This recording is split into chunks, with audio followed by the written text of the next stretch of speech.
ఒక్క సెకండ్.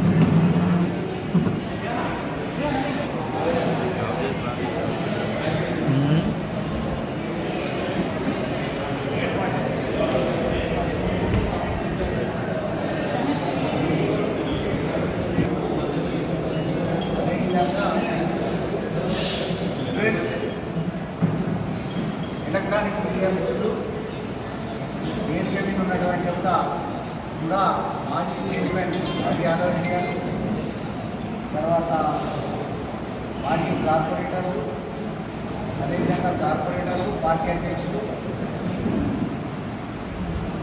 తర్వాత ఉద్యమ నాయకులు కోరిక రమేష్ గారు, అదేవిధంగా రామూజీ గారు, డైమోన్ రెడ్డి గారు, వైనాడు గారు, అందరికీ కూడా నా హృదయపూర్వక నమస్కారం. ప్రజాస్వామ్యంలో గెలుస్తాము, ఓడతాము, రెండు జరుగుతాయి. అందరు గెలవాలని కానీ అందరు ఓడిపోవాలని కానీ ఉండదు. అదేవిధంగా ఇవాళ జీరోకి వచ్చిన తెలంగాణ రాష్ట్రంలో జీరోకి వచ్చిన 10 రాష్ట్రాలలో ఎన్డీఏ ప్రభుత్వం ఏర్పాటు చేసినప్పటికీ 10 రాష్ట్రాలలో జీరో, 13 రాష్ట్రాలలో ఇండియా కూటమి జీరో ఉన్నది. కాబట్టి ప్రజాస్వామ్యంలో ఓటమి గెలుపులు సాధ్యంగా జరుగుతుంది. కానీ మాకు పనిచేసినటువంటి ఒక కార్యకర్తలు ఉన్నారు, నాయకులు ఉన్నారు, మాజీ శాసనసభ్యులు ఉన్నారు, మాజీ ఎమ్మెల్సీ ప్రస్తుత ఎమ్మెల్సీ ఉన్నారు, మాజీ ఉద్యమ నాయకులు ఉన్నారు. తర్వాత అన్ని 7 నియోజకవర్గాలకు సంబంధించిన మాజీ శాసనసభ్యులు అందరూ కూడా కృషి చేసింది.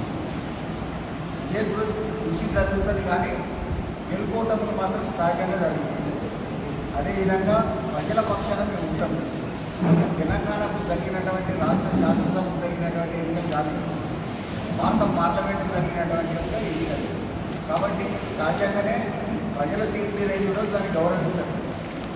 అదేవిధంగా ఇవాళ గెలిచినటువంటి యొక్క కడియం కాళీ గారికి శుభాకాంక్షలు కూడా తెలియజేస్తారు. వారు ప్రజల పట్ల నిబద్ధతతో ఉండాలి, పనిచేయాల్సినటువంటి అవసరం వారికి ఉంటుంది. అట్లనే ఇవాళ మేము కూడా ప్రజల పక్షాన ఉండి పోరాటం చేయడానికి ప్రతిపక్షంలో ఉన్నప్పటికీ ఇక్కడ ఈ రాష్ట్రంలో ఈ ప్రజల పక్షంలో కూడా ప్రజాక్షేత్రంలో మేము ఉన్నాం కాబట్టి ప్రజాక్షేత్రంలో పనిచేస్తున్నాం. కాబట్టి ఇవాళ ఈ రాష్ట్రంలో జరిగినటువంటి ఎన్నికలు ఒక్కటే కాదు, యావత్ భారతదేశంలో జరిగినటువంటి ఎన్నికలు కాదు. కాబట్టి ప్రజల తీర్పులు ఎవరైనా గౌరవించాలి, మనం కూడా గౌరవించాల్సినటువంటి అవసరం ఉంది. కాబట్టి కృషి చేసిన అందరికీ కూడా కృతజ్ఞతలు తెలియజేస్తూ ఉన్నాను.